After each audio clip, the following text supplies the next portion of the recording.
getting in your way, am I? No.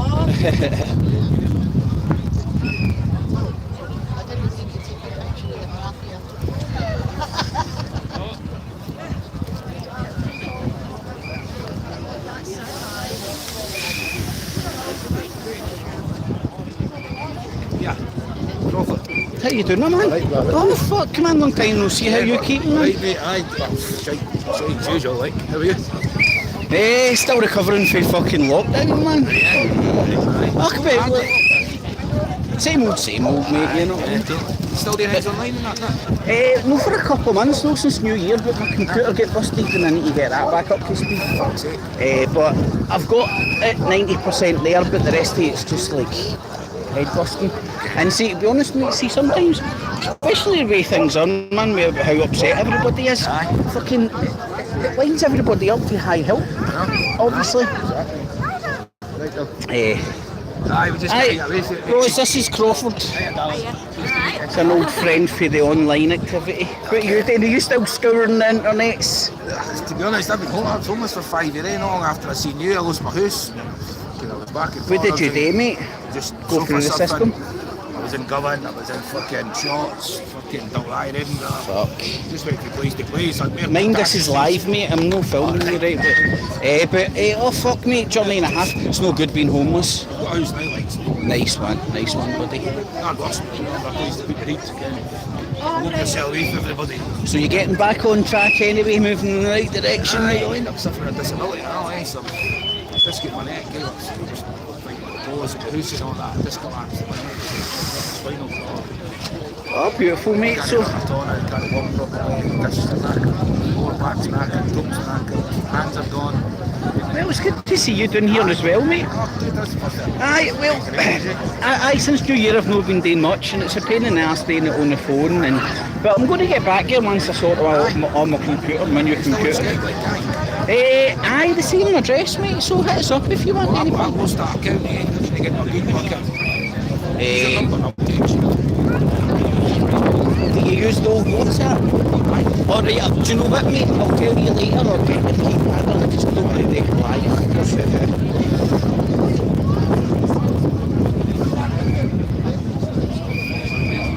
There you go, my friend. Nice one, sir. Keep in touch, my man. Yeah, text me.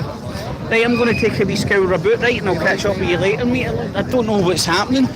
Everybody seems to be congregating the cops. Well, here we go. As close as possible. Oh man, it's so windy.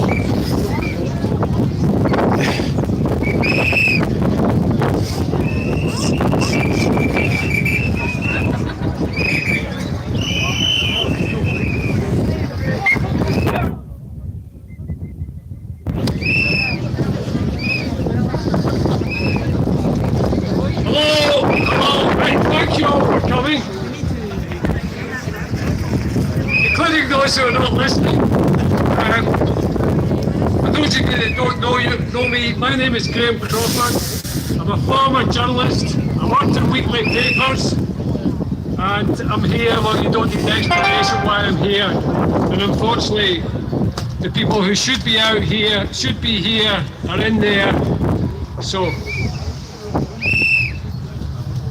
here we are again, still here, still fighting for the truth and for freedom and for justice. 3 years on and we've never gone away. How could we? When we protested outside this building 2.5 years ago, we could all see where we were being taken. We tried to warn others, but few would listen as they fell for the constant mainstream media fear-mongering. So we came here to express our defiance against this evil corporation, the BBC, otherwise known as the British Brainwashing Corporation, and the chief orchestrator of a dystopian nightmare for the past 3 years. The BBC led a mainstream media war on every aspect of our lives, and the toll was devastating. The NHS was trashed, economies and small businesses destroyed. Entire populations, and particularly the young and elderly, came under constant psychological attack. Millions of people worldwide have been killed or seriously injured after being hounded and coerced into taking experimental. We know the global elite, governments and big pharma are to blame. So are those in medicine, the justice system and academia, all those who stayed silent and complicit. But I've said it before and I'll say it again. The BBC and the rest of the mainstream media are the biggest villains of them all.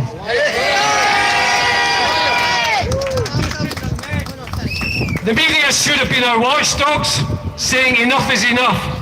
They should have exposed the exaggerations, the lies, the deceit of governments and big pharma-sponsored scientists.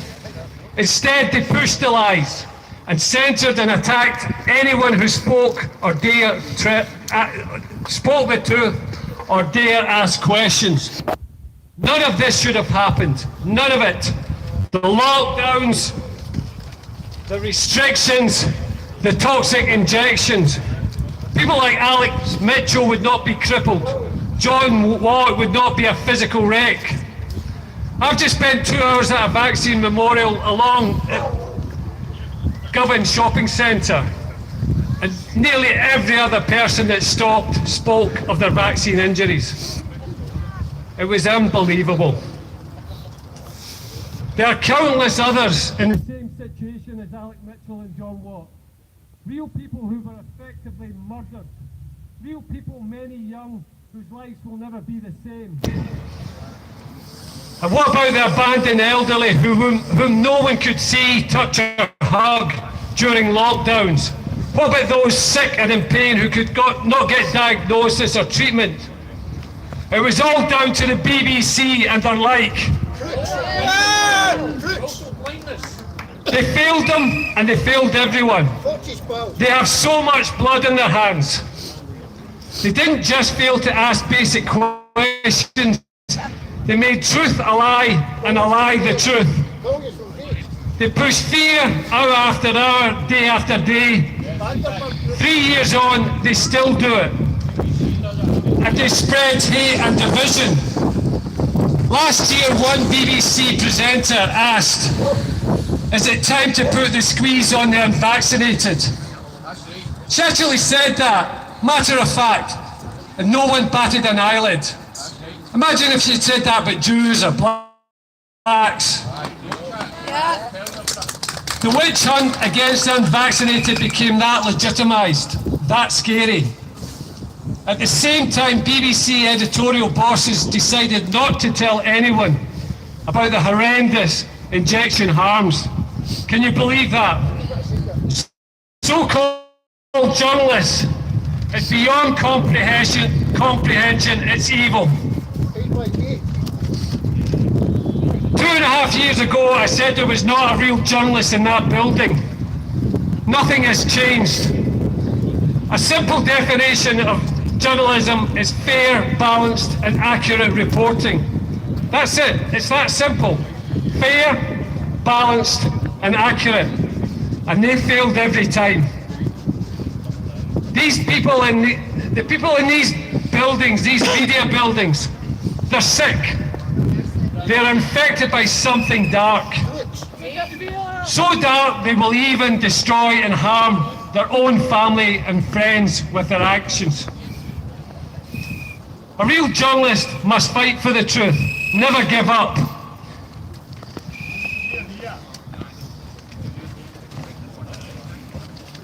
Even if it's just to ask question after question.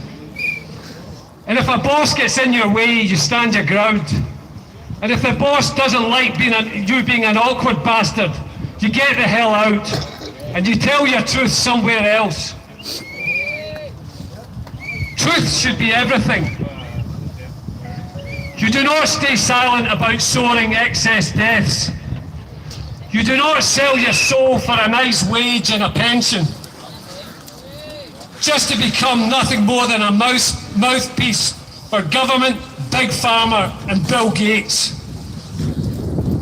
I wonder who these people are in there. I really do. What lies do they tell themselves? How do they sleep at night? They're not human beings. They have no substance. They have no character. They're empty shells.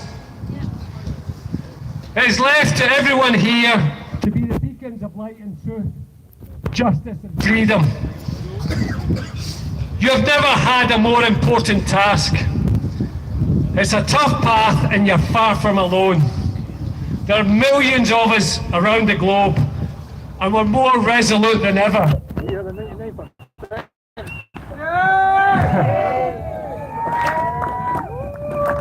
We know too much and we're not going away. Appreciate that and appreciate each other.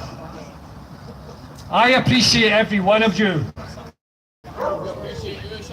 You have been my support and my strength week in, week out throughout this battle. I believe we are truly blessed. Thank you.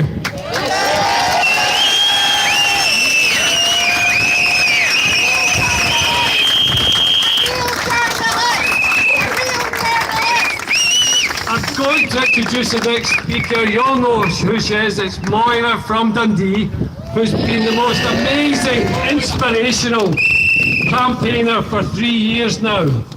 And nobody can hold this good lady back. Moira.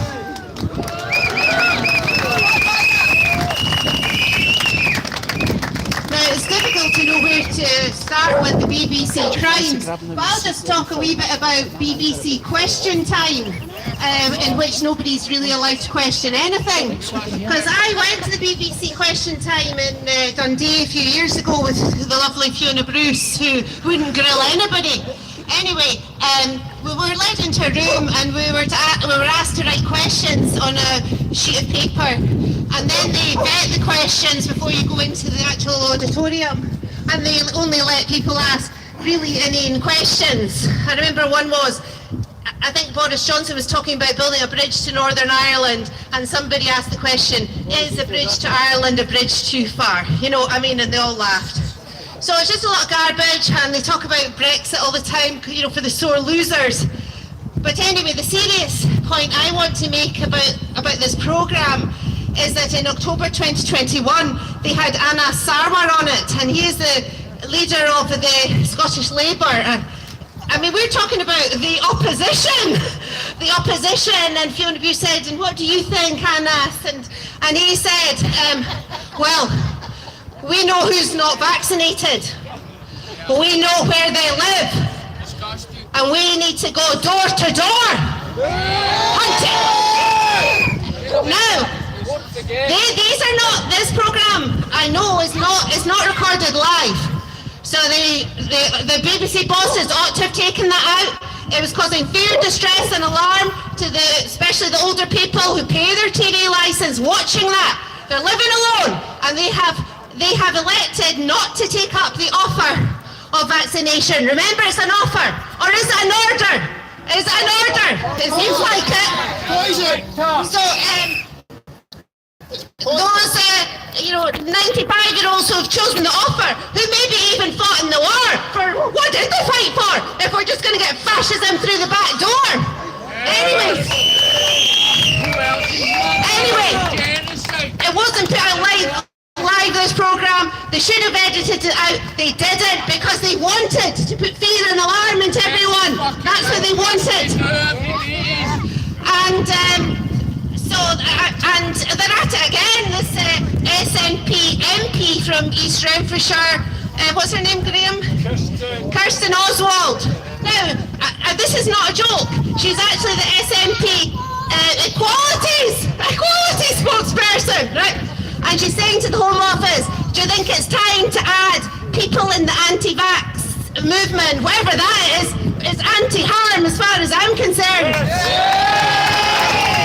She says, is it time for the Home Office to add people in the anti-vax movement and treat them as terrorists?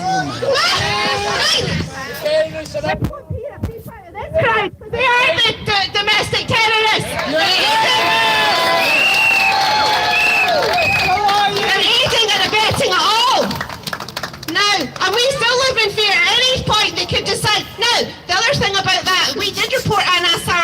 police and they did nothing. Some of the comments. They said a crime wasn't committed. I believe it was. He also said, we know who's not vaccinated. We know where they live. Now, the police say they don't have a database of who's not vaccinated. Do the ASPs? Have they got a database of our health records? I mean, this is deadly serious. He didn't say the NHS know who's not vaccinated. He didn't say that. He said, we know. Who is we? So we're living in very, very dangerous times, and I would just like to end with a wee chant. You might want to join in with me. We read the light, cause you talk shite. We read the light, cause you talk shite. We read the light, cause you talk shite. We read the light, cause you talk shite. We read the light.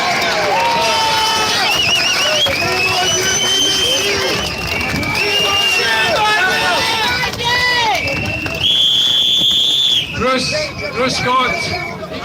Right, the next speaker is psychologist Dr. Bruce Scott.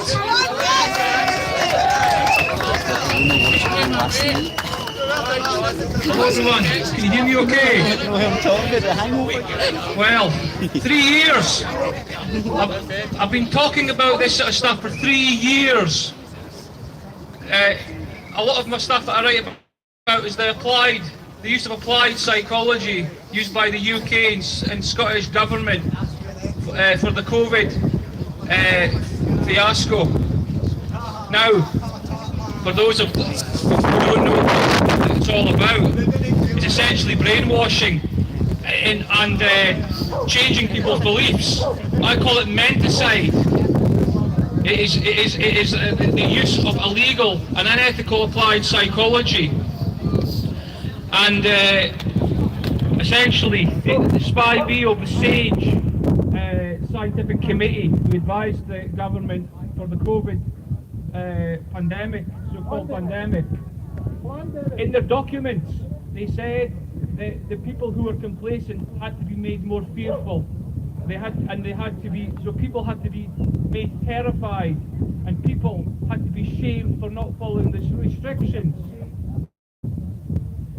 This was alongside the BBC setting up their disinformation unit with Mariana Spring to combat anyone who went against this narrative. However, this use of applied psychology broke the British Psychological Society guidelines and is essentially illegal because you're meant to get consent for psychological interventions on the population.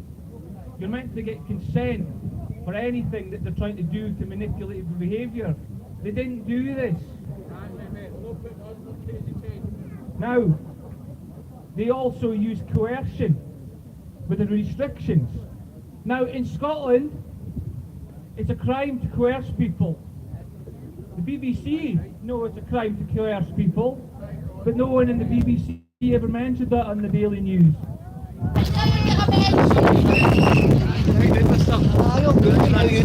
This is on the Scottish Government website. Controlling behaviour. This is so if you notice it, you've got to get in touch with the police.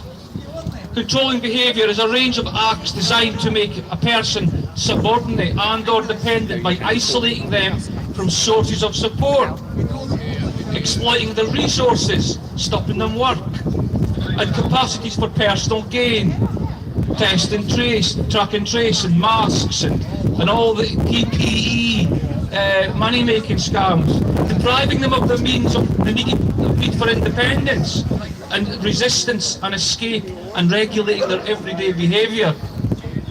Coercive behaviour is a continuing act or a pattern of acts of assault, threats, humiliation, intimidation, or other abuse that are used to harm and punish or frighten their victim. Well, what's happened in the last 3 years? People have been stopped working, they've been locked in, etc., etc. It's completely against human rights legislation and against psychological ethics globally. Now, one of the the big things that really struck me about this was that the psychologists knew they were breaking the ethical guidelines of their code of ethics, because when the isolated people, especially the elderly in care homes where they couldn't see their relatives, medical people and psychologists know the fact that sometimes the dividing line between life and death is for someone who's dying or very ill to have the touch or the voice of a loved one next to them. That sometimes is enough to bring them through. So what they done when they isolated people and stopped people having the social supports in society, they knew that a direct consequence of those policies was people would die. The BBC never reported that. Funny that. And now, well, the COVID suddenly is kind of went into the background a little bit. It's still there though. However, in cities, we now have the war, the lies on the Ukraine war. We have the filthy sex education in the schools, the transgender ideology. Now, you would think that there were some murmurings in the media that, oh, maybe the psychologists have went too far, they regret it a little bit. Yeah, I bet they are. Well, how come in the latest Climate Change Committee document published by the House of Lords in October, they said that the use of applied psychology during COVID was really good, and we can use the same methods to apply it to net zero and climate change. So, it's right in black and white in a government document, they've got to be using the same methods of fear-mongering and shaming people into compliance to follow this agenda. Now, what's been happening is extremely stressful, all this fear-mongering and coercing people and stressing them out and frightening them with net zero, and you're not going to be able to drive a car, you're not going to be able to fly, and you can't operate your business because of net zero legislation. Well, this stress kills, and that's another thing. They know, the psychologists know that the stress of all what's happening will be killing people. Mental health is going up. Claire Hawkey, the mental health minister at the beginning of 2020, I told her, I said, the restrictions that you place upon the people of Scotland will result in children and adults, their mental health will deteriorate. Well, I was right. I hate to say it, I told you so, Claire Hawkey, but I told you, and so this is your legacy. And the BBC's, because you didn't speak up either. But this is where it gets very serious. These methods of applied psychology have been used before in East Germany under the Stasi. It was called Zerstötung, if I pronounced that right. It's basically psychological subversion and an attempt to demoralise the population through different methods. The Stasi wanted to affect the self-confidence, self-esteem, drive up fear, drive up confusion and mistrust of all the institutions in their country. Now, post-World War II, interestingly, the European Association, Psychological Associations, decreed that we had to be very careful with the use of applied psychology, and we had to maintain the rights and dignity and avoid harm at any cost. Of course, the Stasi broke that. And when the Berlin Wall came down, it was all, well, this should never happen again. The use of applied psychology should never happen. But then you have Guantanamo Bay and Abu Ghraib. And of course, if you were to look at the pictures of Guantanamo Bay, they used face masks on the prisoners. That was no accident. No accident at all. And because the use of face masks has a lot of physiological elements to it which drive up stress and psychological aspects of submission. The face masks have been used as a tool of oppression.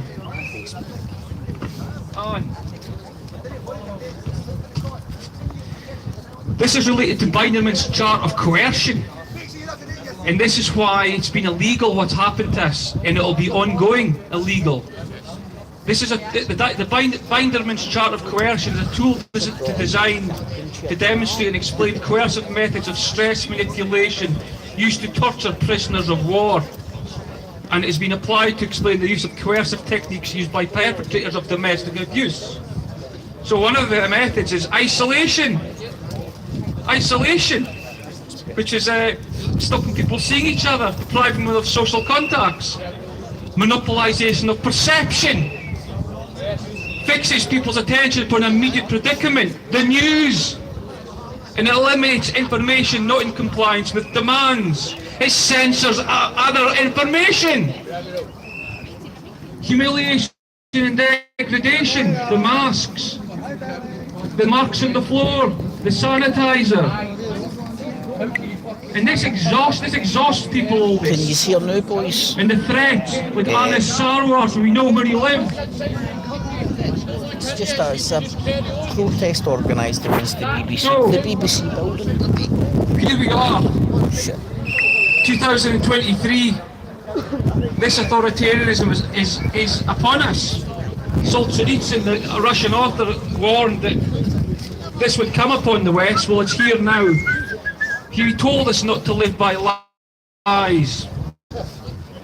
And the media have been complicit in spreading lies with COVID, now the net zero, the war in Ukraine, etc. And then look at the excess deaths. Excess deaths. People warned about the vaccine, and now we've got excess deaths. The BBC are silent. We've got long COVID supposedly, but long COVID's not been associated by the BBC or any of the scientific experts with the vaccine or the mask wearing or any of the stress of what's been happening with the use of applied psychology. You know? And what's disgusting? What is disgusting for me as a psychologist is the psychologist of Scotland, mental health organisation, being complicit. So all I've got to say to end is we have to have faith, whether it's a religious faith or a faith in humanity. We have to understand what the oppression is. It is very, very real. History has shown that the use of this applied psychology is deliberate, but it's also illegal. And we have to link up with people, like-minded people, and get in touch with the councils and attend meetings in our local area to start making our voices heard. That we will not accept this. So, this is just a little quote from an article about the use of applied psychology in East Germany. I'll just end with this quote. In terms of society, the findings to be gained by such studies could form one building block in cultures of remembrance as part of German and Middle European history. The culture of remembrance has an important intermediary function in overcoming traumatic events in political systems. So we have to remember what's been going on. However, in Germany, it tends to be considered more as a private concern or a concern of individual groups in relation to the victims of communism. At the same time, however, studies of trauma victims prove that they find it healing and significant when their suffering is also acknowledged with public sympathy. And the people who've suffered in the last 3 years should be acknowledged and not be labelled extremists by stupid politicians in the SNP. We conclude with a general statement to the international psychology that there must be a total ban on abusing psychology as described, and also hopefully a system where people are held to account for breaching these ethics, not only in the professional community but in society at large. And the BBC have been complicit in this game of abusive psychology. And 16 refers to. Thank you. Bruce Scott. It's just a pity there's not more wonderful voices in the academic world like Bruce who are prepared to come out and state the bleeding obvious. Now, the next speaker is a very special man. You all know him. He's made himself well known around the country on Instagram. He's actually a wonderful speaker. He didn't come here today to speak, he just came here to give us his support. It's John Watt. He's going to have this chair in case he needs it. Right, a big applause for John Watt. How you doing, my man? Aye, all good. Big in the trousers, mate. Beautiful. Aye, no problem. They're also very, very warm. Oh, I wish. Here, John, you want to speak now? Can you cut them up in some bits and wrap them around my head for me? Because I'm freezing to death here. I'll catch up with you later, but right? So, I've got written it on anything if we can plans at all. First of all, I'd like to say thank you. Is this why you're coming here? For the support you showed myself, up to the dogs. Alex Mitchell, and many other vaccine injured that are not only in Scotland and in the UK, but around the world. Without people like you, I don't think I would survive, if I'm being totally honest with you.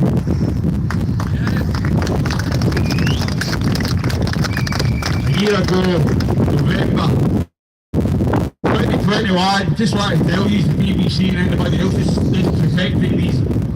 I swear. Aye, whatever they are. November 19, 2021, I took that Pfizer booster vaccine. I've been left in my bed to rot. NHS don't acknowledge me. Mainstream media don't acknowledge me. They tell me I'm medical misinformation. Imagine how you would feel if that was you. Exactly, mate. Fucking scum. And in the hospital, John, anxiety, health anxiety. I'm sitting there grey, can't stand, in a wheelchair, vomiting, 24/7. I lost over 25 kilograms in weight. Imagine that was your child. Imagine that was your mother. Exactly. We do not give a fuck. The BBC. Hear me now. Hear me now, BBC Scotland. I know. Hear me now. ITV. STV. Sky.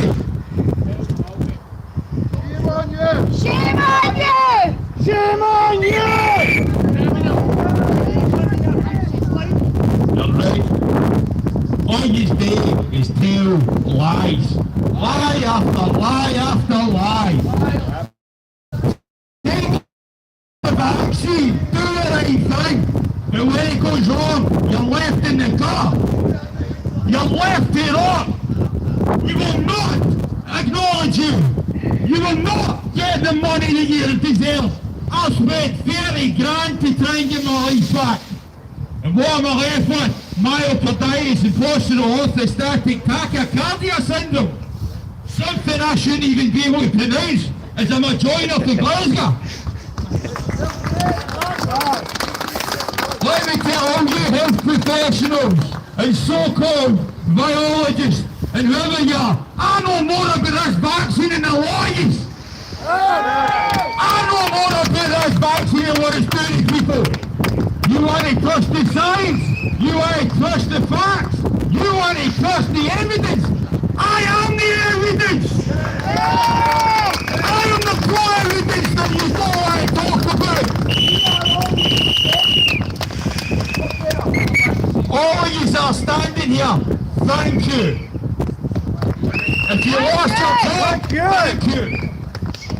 If you are put to the side and people called you crazy, I'm sorry. I never done it. The mainstream media done it to you all, and they done it to your family.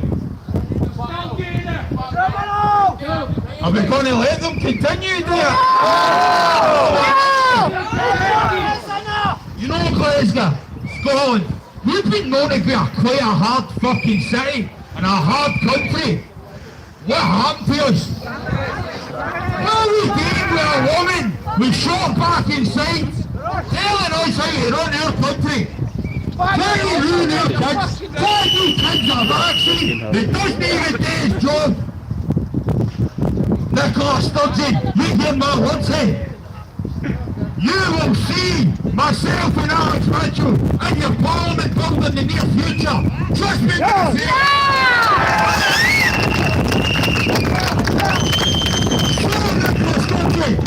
Listen to my words right here, right now. Fuck you.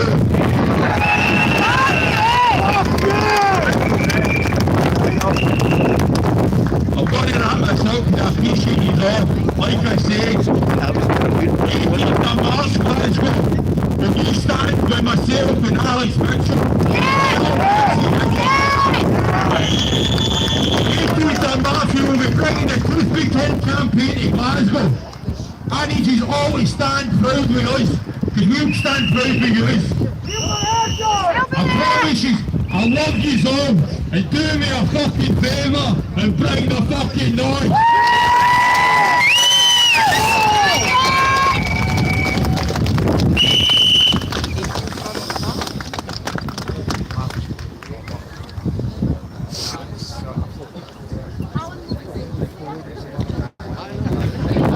Well, I think we've got a break. I think I might join you. Oh, I don't know, I'm going to switch this off. Thanks for watching it. Stick a wee thumbs up if you enjoyed the channel.